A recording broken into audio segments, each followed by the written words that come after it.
VM സുധീരനെതിരെ മുഖ്യമന്ത്രി ഉമ്മൻചാണ്ടി വീണ്ടും രംഗത്ത്. മന്ത്രിമാരിൽ തനിക്ക് പൂർണ്ണ വിശ്വാസമുണ്ടെന്നും കരുണാ വിവാദത്തിൽ തെറ്റ് പറ്റിയിട്ടില്ലെന്നും ഉമ്മൻചാണ്ടി വ്യക്തമാക്കി. കോഴിക്കോട് മാധ്യമങ്ങളോട് സംസാരിക്കുകയായിരുന്നു ഉമ്മൻചാണ്ടി.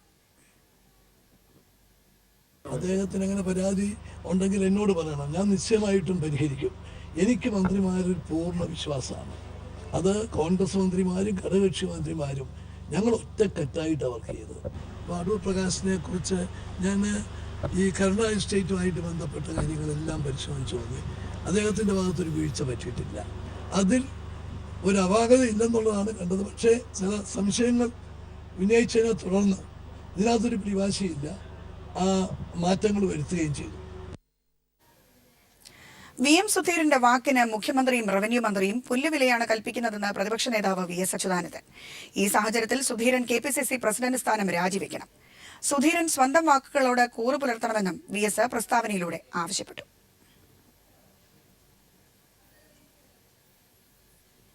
വോട്ടർ പട്ടികയിൽ ക്രമക്കേട് നടത്താൻ മന്ത്രി MK മുനീറിന്റെ ഓഫീസ് ഇടപെട്ടതായി ആരോപണം.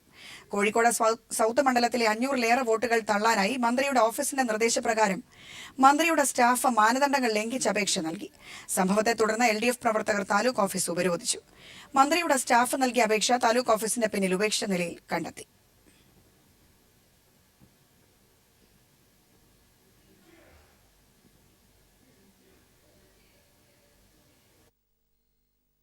കഴിഞ്ഞ ദിവസമാണ് മന്ത്രി MK മുനീറിന്റെ സ്റ്റാഫിൽ ഉൾപ്പെട്ട നാസർ എസ്റ്റേറ്റ് മുക്കിൽ വോട്ടർ പട്ടികയിൽ ക്രമക്കേട് നടത്താനായി മന്ത്രിയുടെ ഓഫീസിന്റെ നിർദ്ദേശപ്രകാരം കോഴിക്കോട് താലൂക്ക് ഓഫീസിൽ 500-ലേറെ അപേക്ഷകൾ ഒരുമിച്ച് നൽകിയത്. മന്ത്രി MK മുനീർ മത്സരിക്കുന്ന കോഴിക്കോട് സൗത്ത് മണ്ഡലത്തിലെ LDF പ്രവർത്തകരുടെ വോട്ട് തള്ളുന്നതിനും അനർഹരായ UDF പ്രവർത്തകരുടെ വോട്ടുകൾ ഉൾപ്പെടുത്തുന്നതിനുമാണ് അപേക്ഷ നൽകിയത്. തിരഞ്ഞെടുപ്പ് കമ്മീഷന്റെ മാനദണ്ഡങ്ങളെല്ലാം ലംഘിച്ച് വോട്ടർ പട്ടികയിൽ ക്രമക്കേട് നടത്തുന്നതിനായി മന്ത്രിയുടെ ഓഫീസ് നേരിട്ട് ഇടപെട്ടതറിഞ്ഞ് LDF പ്രവർത്തകർ താലൂക്ക് ഓഫീസിൽ ഉപരോധ സമരം നടത്തി. തുടർന്ന് നടത്തിയ ചർച്ചക്കൊടുവിൽ അപേക്ഷയിന്മേൽ തുടർ നടപടികൾ സ്വീകരിക്കില്ലെന്ന് തഹസിൽദാർ രേഖാമൂലം എഴുതി നൽകി. എന്നാൽ മന്ത്രിയുടെ ഓഫീസിന്റെ നിർദ്ദേശപ്രകാരം നൽകിയ അപേക്ഷകൾ കാണണമെന്ന് LDF പ്രവർത്തകർ ആവശ്യപ്പെട്ടെങ്കിലും അങ്ങനെ അപേക്ഷകൾ ലഭിച്ചിട്ടില്ലെന്നായിരുന്നു ക്രമക്കേടിന് കൂട്ടുനിന്ന ഭരണാനുകൂല സംഘടനാ നേതാക്കളുടെ വാദം. സർക്കാർ ഡയറി നൽകാനാണ് മന്ത്രിയുടെ സ്റ്റാഫ് എത്തിയതെന്ന് പറഞ്ഞ് ഉദ്യോഗസ്ഥർ ഒഴിഞ്ഞുമാറാൻ ശ്രമിച്ചു. പ്രതിഷേധം ശക്തമായതിനെ തുടർന്ന് തഹസിൽദാരുടെ നേതൃത്വത്തിൽ ഇലക്ഷൻ വിഭാഗം ഓഫീസിൽ പരിശോധന നടത്തിയെങ്കിലും അപേക്ഷകൾ കണ്ടെത്താനായില്ല. എന്നാൽ മണിക്കൂറുകൾക്ക് ശേഷം കെട്ടിടത്തിന് പിന്നിലെ കുറ്റിക്കാട്ടിൽ നിന്ന് 100 കണക്കിന് അപേക്ഷകൾ പ്ലാസ്റ്റിക് കവറിൽ ഉപേക്ഷിച്ച നിലയിൽ കണ്ടെത്തി. പ്രതിഷേധത്തിനിടെ ADM സംഭവസ്ഥലത്തെത്തിയപ്പോൾ ഒളിപ്പിച്ചു വെച്ചിരുന്ന അപേക്ഷകൾ ജനാല വഴി ഭരണാനുകൂല സംഘടനാ നേതാക്കൾ കുറ്റിക്കാട്ടിലേക്ക് വലിച്ചെറിയുകയായിരുന്നു. സംഭവത്തെക്കുറിച്ച് അന്വേഷിച്ച് ആവശ്യമായ നടപടിയെടുക്കണമെന്ന് CPM ജില്ലാ സെക്രട്ടറി P. മോഹനൻ മാസ്റ്റർ ആവശ്യപ്പെട്ടു. മന്ത്രിയുടെ സ്റ്റാഫിൽപ്പെട്ട ഒരാളാണ് ഇതിന് പച്ചയായി മുന്നോട്ട് വന്നിരിക്കുന്നത് എന്നുള്ളത് പ്രശ്നത്തിന്റെ ഗൗരവം കുറെ കൂടി വർദ്ധിപ്പിക്കുകയാണ്. അതുകൊണ്ട് മുനീറിന്റെ പങ്കുൾപ്പെടെ മന്ത്രിയുടെ പങ്കുൾപ്പെടെ ഇക്കാര്യത്തിൽ പരിശോധനയ്ക്ക് വിധേയമാക്കണം, അന്വേഷണത്തിന് വിധേയമാക്കണം. ശക്തമായ നടപടിയെടുക്കുന്നതിന് തെരഞ്ഞെടുപ്പ് കമ്മീഷനും അതുപോലെ ജില്ലാ ഭരണകൂടവും സന്നദ്ധമാവണം. ജില്ലാ കളക്ടർക്കും തിരഞ്ഞെടുപ്പ് കമ്മീഷനും LDF പ്രവർത്തകർ പരാതി നൽകി. 4 മണിക്കൂറിലേറെ പ്രതിഷേധ സമരം നീണ്ടുനിന്നു. സംഭവത്തെക്കുറിച്ച് അന്വേഷണം നടത്തുമെന്നും കുറ്റക്കാർക്കെതിരെ നടപടിയെടുക്കുമെന്നും ജില്ലാ കളക്ടർ ഉറപ്പു നൽകിയതിനു ശേഷമാണ് LDF പ്രവർത്തകർ പ്രതിഷേധ സമരം അവസാനിപ്പിച്ചത്. കോഴിക്കോട് നിന്നും ക്യാമറമാൻ അനിൽ കല്യാശ്ശേരിയോടൊപ്പം സിജു കണ്ണൻ. അടൂർ പ്രകാശിനെതിരെ TN പ്രതാപന്റെ ഫേസ്ബുക്ക് പോസ്റ്റ്. ബാർ ഉടമ ബിജു രമേശിന്റെ പുതിയ ബന്ധുവായ അടൂർ പ്രകാശ് UDF അധികാരത്തിൽ വരാതിരിക്കാൻ ഗൂഢാലോചന നടത്തുന്നതായി ജനങ്ങൾ സംശയിക്കുന്നുവെന്ന് TN പ്രതാപൻ. മെത്രാൻകായലും കടമക്കുടിയും കരുണ എസ്റ്റേറ്റും ഇടുക്കിയിലെ പീരുമേട്ടിലെ ഭൂമികളും പത്തനംതിട്ടയിലെ ഭൂമി പതിച്ചു നൽകലും KPCC പ്രസിഡന്റിനെയും പാർട്ടിയെയും വെല്ലുവിളിക്കുന്ന സമീപനങ്ങളും സംശയത്തിന് ആക്കം കൂട്ടുന്നതായും TN പ്രതാപൻ ആരോപിച്ചു. കരുണ എസ്റ്റേറ്റിൽ സർക്കാർ ഭൂമി ഇല്ലെന്ന മുഖ്യമന്ത്രിയുടെ വാദം തെറ്റെന്ന് രേഖകൾ. പീപ്പിൾ TVക്ക് ലഭിച്ച സർവേ റിപ്പോർട്ടിൽ എവിടെയും സർക്കാരിന് ഭൂമി ഇല്ലെന്ന് പറയുന്നില്ല. 15 ഏക്കർ വനഭൂമി ഉൾപ്പെടെ 855 ഏക്കർ ഭൂമി കരുണ ഉപയോഗിക്കുന്നു എന്ന് മാത്രമാണ് റിപ്പോർട്ടിൽ പറയുന്നത്. പ്രദേശത്ത് സർക്കാർ ഭൂമി ഇല്ലെന്നായിരുന്നു മുഖ്യമന്ത്രിയുടെ വാദം. പോപ്സൺ ഗ്രൂപ്പിന്റെ കൈവശമുള്ള ഭൂമിക്ക് കരം സ്വീകരിക്കുന്നത് സംബന്ധിച്ചുണ്ടായ തർക്കത്തിൽ നെല്ലിയാമ്പതിയിൽ 3129 ഏക്കർ ഭൂമി സർവേ ചെയ്യാൻ 2014 നവംബറിൽ സർക്കാർ ഉത്തരവിറക്കിയിരുന്നു. 2015 മാർച്ച് 31 സർവേ റിപ്പോർട്ട് ഡയറക്ടർക്ക് ലഭിക്കുകയും ചെയ്തു. 15 ഏക്കർ വനഭൂമി ഉൾപ്പെടെ 855 ഏക്കർ സ്ഥലം കരുണ പ്ലാന്റേഷൻ ഉപയോഗിച്ചു വരുന്നതായാണ് റിപ്പോർട്ടിൽ ചൂണ്ടിക്കാട്ടിയിരുന്നത്. 1889 പാട്ടാധാര പ്രകാരം പല പ്ലാന്റേഷനുകളിലും വിവിധ കൈവശങ്ങളിലുമായി മാറിയ ഈ പ്രദേശത്തുള്ള 3129 ഏക്കർ ഭൂമി സർവേ ചെയ്യണമെന്ന ഡയറക്ടറുടെ നിർദ്ദേശം നടപ്പിലായില്ല. കരുണ കൈവശം വച്ചിരിക്കുന്ന ഭൂമി മാത്രമാണ് അളന്നു തിട്ടപ്പെടുത്തിയത്. പ്രദേശത്ത് സർക്കാർ ഭൂമി ഇല്ലെന്ന് റിപ്പോർട്ടിൽ പറയുന്നുമില്ല. അതേസമയം സർക്കാർ ഭൂമി ഇല്ലെന്നാണ് മുഖ്യമന്ത്രി കഴിഞ്ഞ ദിവസം വ്യക്തമാക്കിയത്. സർവേ റിപ്പോർട്ട് അപൂർണമാണെന്ന കാര്യം കണക്കിലെടുക്കാതെയാണ് പ്രദേശത്ത് സർക്കാർ ഭൂമി ഇല്ലെന്ന് മുഖ്യമന്ത്രി പറഞ്ഞത് എന്നതും ശ്രദ്ധേയം. അപൂർണമായ റിപ്പോർട്ടിന്റെ അടിസ്ഥാനത്തിലാണ് കരുണയ്ക്ക് കരം അടയ്ക്കാനുള്ള അനുമതി സർക്കാർ നൽകിയത് എന്നത് വിഷയത്തിന്റെ ഗൗരവം വർദ്ധിപ്പിക്കുകയാണ്. കോടതിയുടെ പരിഗണനയിലിരിക്കുന്ന വിഷയമായതിനാൽ റിപ്പോർട്ട് ഹൈക്കോടതിയിൽ നൽകേണ്ടിയിരുന്നു. എന്നാൽ ഇത് പാലിക്കാനും സർക്കാർ തയ്യാറായിട്ടില്ല. News bureau, Thiruvananthapuram. പാറ്റൂർ ഭൂമി ഇടപാടിൽ റവന്യൂ വകുപ്പും ഫ്ളാറ്റ് ഉടമസ്ഥരും നടത്തിയ ഒത്തുകളി പുറത്ത്. ഫ്ളാറ്റ് ഉടമകൾക്ക് വേണ്ടി പൈപ്പ് ലൈൻ മാറ്റിക്കൊടുത്ത റവന്യൂ വകുപ്പിന്റെ തീരുമാനം ജലവകുപ്പ് എതിർത്തിരുന്നതായി രേഖകൾ. വിജിലൻസ് നടപടി ശുപാർശ ചെയ്ത ഫയലിൽ കമ്പനിക്ക് അനുകൂലമായി റവന്യൂ വകുപ്പ് ഉത്തരവിറക്കി. പൈപ്പ് ലൈൻ മാറ്റിയെങ്കിലും ഭൂമി സർക്കാരിന്റേത് തന്നെയെന്ന് ജലവകുപ്പ് നിലപാടെടുത്തിരുന്നതായി രേഖകൾ വ്യക്തമാക്കുന്നു. Land revenue commissioner, water authority MD, survey വകുപ്പ് ഡയറക്ടർ എന്നിവർ അംഗങ്ങളായ സമിതിയുടെ ശുപാർശ പ്രകാരമായിരുന്നു തിരുവനന്തപുരം പാറ്റൂരിലെ വിവാദ ഭൂമിയിലെ പൈപ്പ് ലൈൻ മാറ്റിസ്ഥാപിച്ചത്. പാറ്റൂരിലെ ഭൂമിയിൽ ക്രമക്കേട് നടന്നെന്നും ഭൂസംരക്ഷണ നിയമപ്രകാരം കേസെടുക്കണമെന്നുമുള്ള വിജിലൻസ് ശുപാർശയിന്മേൽ ജലവകുപ്പ് നടപടിയെടുത്തു വരുന്നതിനിടെയാണ് പൈപ്പ് ലൈൻ മാറ്റിസ്ഥാപിച്ചത്. ജലവകുപ്പുമായി ആലോചിക്കാതെയുള്ള തീരുമാനം അംഗീകരിക്കാനാവില്ലെന്ന് ജലവകുപ്പിലെ ഉദ്യോഗസ്ഥർ നിലപാട് സ്വീകരിച്ചു. വാട്ടർ സപ്ലൈ സീവേജ് നിയമത്തിലെ സെക്ഷൻ 16 വിരുദ്ധമാണ് റവന്യൂ വകുപ്പിന്റെ നടപടിയെന്നും വകുപ്പ് അറിയാതെ വാട്ടർ അതോറിറ്റിക്ക് പൈപ്പ് മാറ്റാൻ നേരിട്ട് നിർദ്ദേശം നൽകുകയായിരുന്നുവെന്നും ജലവകുപ്പിന്റെ ഫയലിൽ പറയുന്നു. ഉടമസ്ഥരുടെ നിർദ്ദേശത്തിന്റെ അടിസ്ഥാനത്തിൽ പൈപ്പ് ലൈൻ മാറ്റിക്കൊടുത്താൽ സമാനമായ ആവശ്യങ്ങൾ മറ്റ് സ്ഥലങ്ങളിൽ നിന്നും ഉയർന്നു വരുമെന്നും ജലവകുപ്പ് നിലപാടെടുത്തു. ജലവകുപ്പിന്റെ നിലപാടിനെ പൂർണ്ണമായി അവഗണിച്ചുകൊണ്ടാണ് മുഖ്യമന്ത്രി, അന്നത്തെ റവന്യൂ മന്ത്രി തിരുവഞ്ചൂർ രാധാകൃഷ്ണൻ, അന്നത്തെ ചീഫ് സെക്രട്ടറി ഭരത് ഭൂഷൺ എന്നിവർ ആർടെക്കിന് വേണ്ടി നിലപാടെടുത്തതെന്ന് രേഖകൾ വ്യക്തമാക്കുന്നു. News bureau, Thiruvananthapuram. നിയമസഭാ തെരഞ്ഞെടുപ്പിനായി BJP സംസ്ഥാന ഘടകം കൈമാറിയ സ്ഥാനാർത്ഥി പട്ടിക ദേശീയ നേതൃത്വം തള്ളി. പട്ടികയിൽ പൊതുസമ്മതരെ ഉൾപ്പെടുത്താത്തതിൽ സംസ്ഥാന നേതൃത്വത്തെ കേന്ദ്ര നേതാക്കൾ വിമർശിച്ചു. സ്ഥാനാർത്ഥികളുടെ വിദ്യാഭ്യാസ യോഗ്യത, മുൻ തെരഞ്ഞെടുപ്പുകളിലെ പ്രകടനം എന്നിവ ഉൾക്കൊള്ളുന്ന സമഗ്രമായ ബയോഡേറ്റ നൽകണമെന്നും നിർദ്ദേശം നൽകി. സംസ്ഥാന ഘടകം നൽകിയ പട്ടികയിൽ മാറ്റം ഉണ്ടായേക്കുമെന്നും ദേശീയ നേതാക്കൾ പറഞ്ഞു. 22 മണ്ഡലങ്ങളിലേക്കുള്ള സ്ഥാനാർത്ഥി പട്ടികയാണ് സംസ്ഥാന ഘടകം ദേശീയ നേതൃത്വത്തിന് കൈമാറിയിരുന്നത്. പട്ടിക പരിശോധിച്ച കേന്ദ്ര തിരഞ്ഞെടുപ്പ് സമിതി ഇത് അപൂർണമാണെന്നും അംഗീകരിക്കാൻ കഴിയില്ലെന്നും വ്യക്തമാക്കി. ഈ മണ്ഡലങ്ങളിൽ വിജയസാധ്യതയുള്ള സ്ഥാനാർത്ഥികൾ ഇവർ മാത്രമാണോ എന്നും ദേശീയ അധ്യക്ഷൻ അമിത്ഷാ ആരാഞ്ഞു. പൊതുസമ്മതരെ ഉൾപ്പെടുത്താത്തത് എന്തെന്നും ദേശീയ നേതാക്കൾ ചോദിച്ചു. കേന്ദ്ര തിരഞ്ഞെടുപ്പ് സമിതിയുടെ അംഗീകാരം നേടുന്നതിന് മുൻപ് സ്ഥാനാർത്ഥി പട്ടിക കേരള BJP ഘടകത്തിന്റെ ഔദ്യോഗിക വെബ്സൈറ്റിൽ പ്രസിദ്ധീകരിച്ചതിനെയും നേതാക്കൾ ചോദ്യം ചെയ്തു. സംസ്ഥാന ഘടകം ഏകപക്ഷീയമായാണ് 22 മണ്ഡലങ്ങളിലേക്ക് സ്ഥാനാർത്ഥികളെ തീരുമാനിച്ചതെന്നും ഇവർ വിജയസാധ്യത ഇല്ലാത്തവരാണെന്നുമുള്ള പരാതി കേരളത്തിൽ നിന്ന് തന്നെ ലഭിച്ചിട്ടുണ്ടെന്നും യോഗത്തിൽ അമിത്ഷാ അറിയിച്ചു. BJP ദേശീയ നേതൃത്വം സ്വകാര്യ ഏജൻസി വച്ച് നടത്തിയ പഠനത്തിൽ നിർദ്ദേശിച്ച പേരുകൾ പട്ടികയിൽ ഇടം പിടിക്കാത്തതാണ് പട്ടിക തള്ളാനുള്ള മറ്റൊരു കാരണം. ഘടകകക്ഷികളുടെ കൂടി സമ്മതം വാങ്ങി സ്ഥാനാർത്ഥികളുടെ സമഗ്രമായ ബയോഡാറ്റ ഉൾപ്പെടെ പുതിയ പട്ടിക സമർപ്പിക്കാനും നിർദ്ദേശിച്ചു.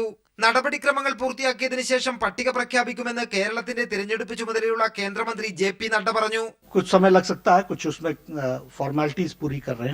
സംസ്ഥാന ഘടകം സമർപ്പിച്ച പട്ടികയിൽ മാറ്റമുണ്ടായേക്കുമെന്നും ദേശീയ നേതാക്കൾ വ്യക്തമാക്കി. മിക്ക മണ്ഡലത്തിലും സ്ഥാനാർത്ഥികളുടെ പ്രചരണം കൂടി ആരംഭിച്ച ഘട്ടത്തിലാണ് സംസ്ഥാന ഘടകം നൽകിയ സ്ഥാനാർത്ഥി പട്ടിക ദേശീയ നേതൃത്വം തള്ളിയത്. ഇതോടെ BJPയുടെ തിരഞ്ഞെടുപ്പ് പ്രചരണവും സ്ഥാനാർത്ഥി പ്രഖ്യാപനവുമെല്ലാം അനിശ്ചിതത്വത്തിലായി. ദില്ലിയിലെ BJP ആസ്ഥാനത്ത് നിന്നും ക്യാമറാമാൻ രാജീവ് കണ്ണാടിക്കൊപ്പം M സന്തോഷ്. സർക്കാരിനെ പ്രതിക്കൂട്ടിലാക്കിയുള്ള KPCC അധ്യക്ഷന്റെ നീക്കത്തിനെതിരെ ഹൈക്കമാൻഡിന് പരാതി. സുധീരന്റെ നിലപാടുകൾ തെരഞ്ഞെടുപ്പിൽ വൻ തിരിച്ചടിയുണ്ടാക്കുമെന്ന് ഘടകകക്ഷി മന്ത്രിമാരും മുഖ്യമന്ത്രി അറിയിച്ചു. സുധീരനെതിരെ ഒറ്റക്കെട്ടായി നീങ്ങാനാണ് AI ഗ്രൂപ്പുകളുടെ തീരുമാനം. ഏറ്റവും ഒടുവിൽ കരുണ എസ്റ്റേറ്റിന്റെ കരമടയ്ക്കാൻ സർക്കാർ അനുമതി നൽകിയതുമായി ബന്ധപ്പെട്ടാണ് കോൺഗ്രസിനുള്ളിൽ കലാപക്കൊടി ഉയർന്നിരിക്കുന്നത്. സർക്കാരിന്റെ കൊള്ളയ്ക്ക് കൂട്ടുനിൽക്കാനാവില്ലെന്ന സുധീരന്റെ നിലപാട് സർക്കാരിനെതിരെയുള്ള കുറ്റപത്രമായി മാറിയിരിക്കുന്നുവെന്നാണ് A ഗ്രൂപ്പ് നേതാക്കളുടെയും I ഗ്രൂപ്പ് നേതാക്കളുടെയും അഭിപ്രായം. തെരഞ്ഞെടുപ്പ് മുന്നിൽ കണ്ട് പാർട്ടിയെ യോജിപ്പിച്ചു കൊണ്ടുപോകേണ്ട വ്യക്തി ഇത്തരത്തിൽ നിലപാട് സ്വീകരിച്ചാൽ അത് വൻ തിരിച്ചടിയാകുമെന്നും മന്ത്രിമാരടക്കമുള്ള നേതാക്കൾ മുഖ്യമന്ത്രിയെ കണ്ട് പരാതി അറിയിച്ചു. സർക്കാരിനെതിരെയുള്ള സുധീരന്റെ കടന്നാക്രമണം തുടർന്നാൽ ശക്തമായി തിരിച്ചടിക്കാനാണ് AI ഗ്രൂപ്പുകളുടെ തീരുമാനം. അതേസമയം കടമക്കുടി കരുണാ വിഷയങ്ങൾ സർക്കാരിനെ പ്രതിക്കൂട്ടിലാക്കിയിരിക്കുകയാണെന്നും തെറ്റുതിരുത്തിയെ മുന്നോട്ട് പോകാൻ കഴിയൂവെന്നുമാണ് സുധീരന്റെ നിലപാട്. പാർട്ടിയും സർക്കാരും തമ്മിലുള്ള തർക്കത്തിൽ AK ആന്റണി ഇടപെട്ട് പ്രശ്നപരിഹാരം ഉണ്ടാക്കണമെന്ന നിലപാടിലാണ് ഒരു വിഭാഗം നേതാക്കൾ. News bureau, Thiruvananthapuram. കലാഭവൻ മണിയുടെ മരണത്തിൽ സംശയമുണ്ടെന്ന സഹോദരൻ RLV രാമകൃഷ്ണൻ. ആശുപത്രിയിൽ എത്തിക്കുന്നതിന്റെ തലേദിവസം പാഡിയിലുണ്ടായിരുന്ന എല്ലാവരെയും സംശയമുണ്ട്. ശരീരത്തിൽ മെഥനോൾ എത്തിയത് എങ്ങനെയെന്നതിൽ ദുരൂഹതയെന്നും RLV രാമകൃഷ്ണൻ പറഞ്ഞു. കലാഭവൻ മണിയുടെ മരണത്തിൽ സുഹൃത്തുക്കളെയും സഹായികളെയും ഉൾപ്പെടെ സംശയമുണ്ടെന്നാണ് സഹോദരൻ രാമകൃഷ്ണന്റെ പ്രതികരണം. മണിയെ അബോധാവസ്ഥയിൽ കണ്ടെത്തിയതിന് തലേദിവസം അദ്ദേഹം ഔട്ട് ഹൌസിൽ സുഹൃത്തുക്കളുമായി മദ്യപിച്ചിരുന്നു. മണി ഗുരുതരാവസ്ഥയിൽ ആശുപത്രിയിൽ പ്രവേശിക്കപ്പെട്ട ശേഷം സഹായികൾ ഔട്ട് ഹൌസ് വൃത്തിയാക്കിയത് തെളിവ് നശിപ്പിക്കാനായിരുന്നു എന്നതാണ് സഹോദരന്റെ സംശയം. ഔട്ട് ഹൌസ് ജീവനക്കാരായ മനു, അരുൺ, വിപിൻ എന്നിവരാണ് പരിസരം വൃത്തിയാക്കിയത്. അദ്ദേഹത്തെ കൂടെ ജോലി ചെയ്യുന്ന അരുൺ എന്ന് പറഞ്ഞ വ്യക്തി പിറ്റേ ദിവസം വന്ന് ചേട്ടൻ്റെ കൂടെ ജോലി ചെയ്യുന്ന മറ്റ് രണ്ടുപേരുടെ കൂടെ വിപിൻ, മുരുകൻ എന്ന് പറഞ്ഞ രണ്ടുപേരുടെ സഹായത്തോടെ ആ പാടി എന്ന് പറഞ്ഞ സ്ഥലം തെളിവുകൾ നശിപ്പിക്കുന്ന രീതിയിൽ വൃത്തിയാക്കി. ഇതെന്തിനു വേണ്ടിയായിരുന്നു? നടൻ ജാഫർ ഇടുക്കി, ടെലിവിഷൻ താരം സാബു മോൻ എന്നിവർ വെള്ളിയാഴ്ച മണിക്കൊപ്പം ഉണ്ടായിരുന്നു. സാബു മദ്യപിച്ച് വാഹനം ഓടിക്കാൻ സാധിക്കാത്ത അവസ്ഥയിലെത്തിയപ്പോൾ മണിയുടെ ഡ്രൈവറാണ് അദ്ദേഹത്തെ കൊച്ചിയിലെത്തിച്ചത്. സാബുവിന് യാത്ര ചെയ്യാൻ കഴിയാത്ത വിധം അബോധാവസ്ഥയിലായതുകൊണ്ട് പീറ്ററെ എറണാകുളത്തേക്ക് എത്തിക്കുകയായിരുന്നാണ് പീറ്റർ എന്നോട് സംസാരിച്ചിട്ടുണ്ടായിരുന്നത്. മണിയുടെ ശരീരത്തിൽ മീഥൈൽ ആൽക്കഹോൾ എത്താൻ ഇടയായതും സംശയകരമാണെന്ന് സഹോദരൻ പ്രതികരിച്ചു. സാഹചര്യങ്ങൾ കണക്കിലെടുത്താൽ ഒപ്പം മദ്യപിച്ചവരെയാണ് സംശയിക്കേണ്ടതെന്നും രാമകൃഷ്ണൻ പറഞ്ഞു. അല്ല, ഇത്തരത്തിലുള്ള നമ്മൾ ഈ മദ്യം ഒഴിച്ചു കൊടുക്കുന്ന വ്യക്തികളെ നമ്മൾ നേരത്തെ വിലക്കിയിരുന്നു. ഇങ്ങനൊരു അവസ്ഥ വരുമ്പോൾ നമ്മൾ അവരൊക്കെയല്ലേ സംശയിക്കേണ്ടിരിക്കുക. News bureau, Thrissur. കലാഭവൻ മണിയുടെ പോസ്റ്റ്മോർട്ടം റിപ്പോർട്ട് അന്വേഷണ സംഘത്തിന് കൈമാറി. കരൾ രോഗവും വൃക്കയിലെ പഴുപ്പും മരണകാരണമെന്ന പോസ്റ്റ്മോർട്ടം റിപ്പോർട്ട്. മെഥനോളിന്റെ സാന്നിധ്യം വ്യക്തമാകണമെങ്കിൽ രാസപരിശോധനാ ഫലം ലഭിക്കണം. അതേസമയം ചാനൽ അവതാരകൻ സാബുവിനെ പോലീസ് ചോദ്യം ചെയ്തു. കലാഭവൻ മണിയുടെ പോസ്റ്റ്മോർട്ടത്തിന് നേതൃത്വം നൽകിയ ഡോക്ടർ ഷെയ്ഖ് ഹുസൈനാണ് അന്വേഷണ സംഘത്തലവൻ ഡിവൈഎസ്പി AS സുദർശനന് റിപ്പോർട്ട് നൽകിയത്. ഗുരുതരമായ കരൾ രോഗമാകാം മണിയുടെ മരണത്തിലേക്ക് നയിച്ചതെന്ന് റിപ്പോർട്ടിൽ സൂചനയുണ്ട്. ആന്തരിക രക്തസ്രാവവും അണുബാധയും മൂലം വൃക്കയിൽ പഴുപ്പ് ബാധിച്ചിരുന്നു. പരിശോധനയിൽ ശരീരത്തിൽ മെഥനോളിന്റെ സാന്നിധ്യം കണ്ടെത്താനായില്ല. ആന്തരിക അവയവങ്ങളുടെ രാസപരിശോധനയ്ക്ക് ശേഷമേ ഇക്കാര്യം സ്ഥിരീകരിക്കാനാവൂ. മണിയുടെ മരണത്തിൽ ടെലിവിഷൻ താരം സാബുവിന് പങ്കുണ്ടെന്ന തരത്തിൽ സമൂഹ മാധ്യമങ്ങളിൽ വാർത്ത പ്രചരിച്ചിരുന്നു. ഇതോടെ അന്വേഷണ സംഘം സാബുവിനെ ചാലക്കുടി പോലീസ് സ്റ്റേഷനിൽ വിളിച്ചു വരുത്തി ചോദ്യം ചെയ്തു. മണിക്കൊപ്പം വെള്ളിയാഴ്ച രാത്രി 11 മണി വരെ ഉണ്ടായിരുന്നുവെന്നും തന്റെ സാന്നിധ്യത്തിൽ കലാഭവൻ മണി മദ്യപിച്ചിട്ടില്ലെന്നും സാബു മൊഴി നൽകി. ഞാൻ അവിടെ ഉണ്ടായിരുന്നു. ഞാനൊരു 10:30, 11 ആയപ്പോഴത്തേക്ക് ഞാൻ പോയി എറണാകുളത്തേക്ക്. മണിച്ചേട്ടൻ ഡ്രൈവറാണ് എന്നെ എറണാകുളത്ത് കൊണ്ടാക്കിയത്. ഇല്ല, എന്റെ സാന്നിധ്യത്തിൽ മദ്യപിച്ചിരുന്നില്ല. ഇല്ല. മണിക്കൊപ്പം വെള്ളിയാഴ്ച ഔട്ട് ഹൌസിൽ ഉണ്ടായിരുന്ന ജാഫർ ഇടുക്കി ഉൾപ്പെടെ 5 പേരെ മുമ്പ് ചോദ്യം ചെയ്തിരുന്നു. സാബുവിനൊപ്പം മണിയുടെ ഡ്രൈവർ പീറ്ററിൽ നിന്നും അന്വേഷണ സംഘം മൊഴിയെടുത്തു. ഞാൻ സാധാരണഗതിയിൽ അവിടെ പാടിയിൽ കിടന്നുറങ്ങാറില്ല. ഞാനൊരു 10 മണി 10:30 കഴിഞ്ഞാൽ ഞാൻ സാധാരണ വീട്ടിൽ പോകും. വീടിന്റെ തൊട്ടടുത്ത് തന്നെ. മെഥനോളിന്റെ സാന്നിധ്യം സ്ഥിരീകരിക്കാനോ നിരാകരിക്കാനോ രാസപരിശോധനാ ഫലം വരണമെന്നതിനാൽ റിപ്പോർട്ടിനായുള്ള കാത്തിരിപ്പിലാണ് അന്വേഷണ സംഘം. News bureau, Thrissur. കലാഭവൻ മണിയുടെ മരണവുമായി ബന്ധപ്പെട്ട ചാനൽ അവതാരകൻ സാബുവിനെ ചോദ്യം ചെയ്തു. താൻ നിരപരാധിയാണെന്ന് സാബു പറഞ്ഞു. തന്റെ സാന്നിധ്യത്തിൽ മണി മദ്യം കഴിച്ചിരുന്നില്ലെന്നും സാബു പോലീസിനോട് പറഞ്ഞു. ഞാൻ അവിടെ ഉണ്ടായിരുന്നു. ഞാനൊരു 10:30, 11 ആയപ്പോഴത്തേക്ക് ഞാൻ പോയി എറണാകുളത്തേക്ക്. മണിച്ചേട്ടൻ ഡ്രൈവറാണ് എന്നെ എറണാകുളത്ത് കൊണ്ടാക്കിയത്. അത് ഭയങ്കര സ്റ്റുപ്പിഡ് ആയിട്ടുള്ള ഒരു കാര്യമാണ്. അതും ഇതുമായിട്ടൊന്നും യാതൊരു കണക്ഷനും ഇല്ല. ഈവൻ ആ പറയുന്ന സാജൻ മാത്യുവിന് മണിച്ചേട്ടനെ അറിഞ്ഞും കൂടെ പരിചയമില്ല. ബോധപൂർവ്വം. കാരണം അത് വളരെ എന്താ പറയുക, ഒരു പ്രൊഫഷണലിയാണ്. ആ ന്യൂസിന്റെ ബോഡി നോക്കിക്കഴിഞ്ഞാൽ വളരെ വ്യക്തമായി ചാർട്ട് ചെയ്ത് ഒരു ഗൂഢാലോചന അതിന് പിന്നിൽ നടക്കുന്നുണ്ട്. അതിന്റെ സ്ട്രക്ചർ കണ്ടാൽ അറിയാം. ഒരു പ്രൊഫഷണൽ റൈറ്ററാണ്. അല്ലാതെ ഞാൻ നടപടി സ്വീകരിക്കും. ഞാൻ പരാതി കൊടുക്കും. ഞാൻ ഇന്നലെ കായംകുളം സ്റ്റേഷനിൽ സംസാരിച്ചു. അപ്പോൾ ഇനി സൈബർ സെല്ലിന് പരാതി കൊടുക്കണം എന്നാണ് ഉദ്ദേശം. ഞാനോ? അതൊരു വ്യക്തിപരമായ ചോദ്യമല്ലേ. ഇല്ല, എന്റെ സാന്നിധ്യത്തിൽ മദ്യപിച്ചിരുന്നില്ല. ഇല്ല. അവിടെ ഒരുപാട് ആളുകളുണ്ടായിരുന്നു. ഇല്ല, ഞാൻ പോയി. കാരണം എനിക്ക് പിറ്റേന്ന് മാർബൽ സീരീസ് കോളേജിൽ ട്രിവാൻഡ്രത്ത് പ്രോഗ്രാം ഉണ്ടായിരുന്നു. അതുകൊണ്ട് അതിൽ പങ്കെടുക്കാനുള്ളതുകൊണ്ട് ഞാൻ നേരത്തെ പിരിഞ്ഞു. പീറ്ററായിട്ടാണ് കൊണ്ടുപോയി. എന്തായാലും നിയമ നടപടി സ്വീകരിക്കും. റേറ്റിംഗിൽ പീപ്പിൾ ടിവിക്ക് വൻ മുന്നേറ്റം. ഗ്രാമീണ മേഖലയിൽ ഏറ്റവും അധികം പ്രേക്ഷകരുള്ളത് പീപ്പിളിൽ നിന്ന് ബാർക്ക് റിപ്പോർട്ട്. കലാഭവൻ മണിയുടെ വിടവാങ്ങൽ കേരളം കണ്ടതും പീപ്പിളിലൂടെ. റേറ്റിംഗിൽ പീപ്പിൾ ഒന്നാമത്. ഗ്രാമീണ കേരളം പീപ്പിളിനൊപ്പം. ബാർക്ക് റേറ്റിംഗ് പ്രകാരം ഏറ്റവും കൂടുതൽ പ്രേക്ഷകരുള്ള ഗ്രാമീണ വിഭാഗത്തിൽ പീപ്പിൾ ഒന്നാമത്. കലാഭവൻ മണിയെ ആദരിക്കുന്നതിൽ ഏറ്റവും കൂടുതൽ നീതി പുലർത്തിയത് പീപ്പിൾ എന്ന് കേരളം ഒന്നടങ്കം വിധിയെഴുതി. കലാഭവൻ മണിയുടെ നിര്യാണവും സംസ്കാരവും നടന്ന മാർച്ച് 6, 7 തീയതികളിൽ മറ്റു ചാനലുകളെ പിന്നിലാക്കി പീപ്പിൾ ബഹുദൂരം മുന്നിലെത്തി. പീപ്പിൾ, മലയാളത്തിന്റെ വാർത്താ ഘടികാരം. പ്രചാരണത്തിൽ നൂതന സംവിധാനവുമായി LDF. ഒരു മിസ്ഡ് കോളിൽ നിങ്ങളോട് സംസാരിക്കുക പ്രമുഖ നേതാക്കളാകും.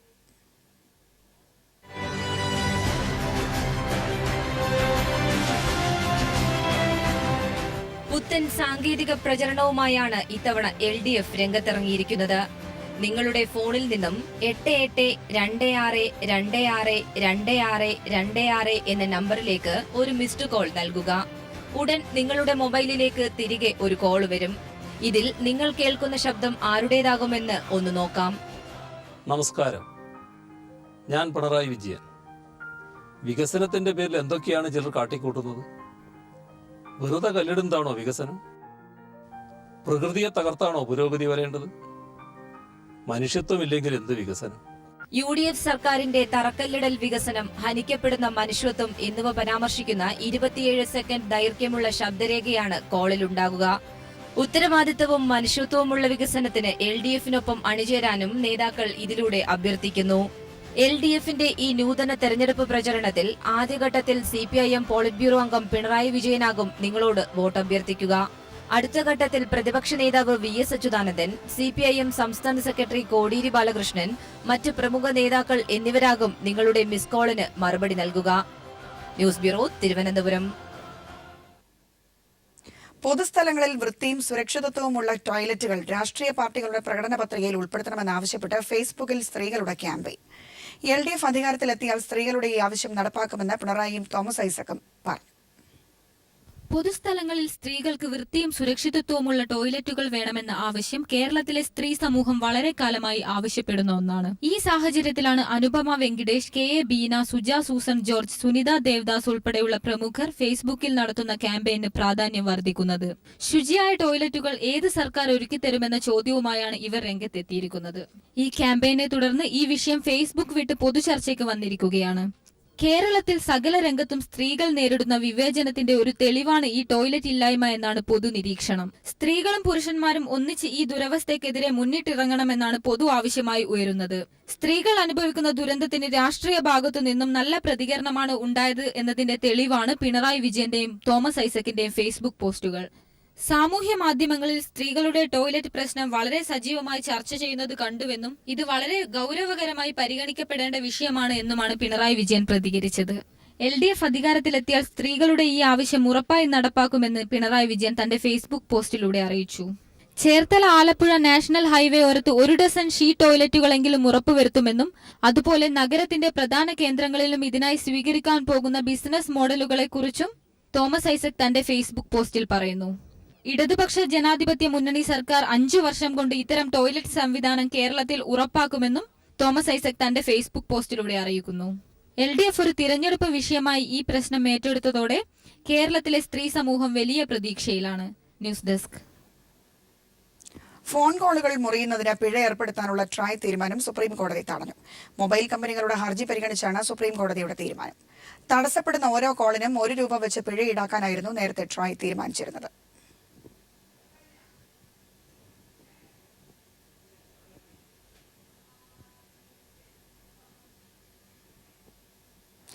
മഹാലക്ഷ്മി സിൽക്സിന്റെ ഏറ്റവും പുതിയ ഷോറൂം തിരുവല്ല മുത്തൂരിൽ പ്രവർത്തനം ആരംഭിച്ചു. പ്രശസ്ത ബോളിവുഡ് താരം ശില്പ ഷെട്ടിയാണ് ഉദ്ഘാടനം നിർവഹിച്ചത്. തിരുവല്ലയിലെ 2ാമത്തേതും കേരളത്തിലെ 3ാമത്തേതുമായ ഷോറൂമിന്റെ ഉദ്ഘാടനമാണ് ഇന്ന് നിർവഹിക്കപ്പെട്ടത്. 3 നിലകളിലായാണ് പുതിയ ഷോറൂം ഒരുക്കിയിരിക്കുന്നത്.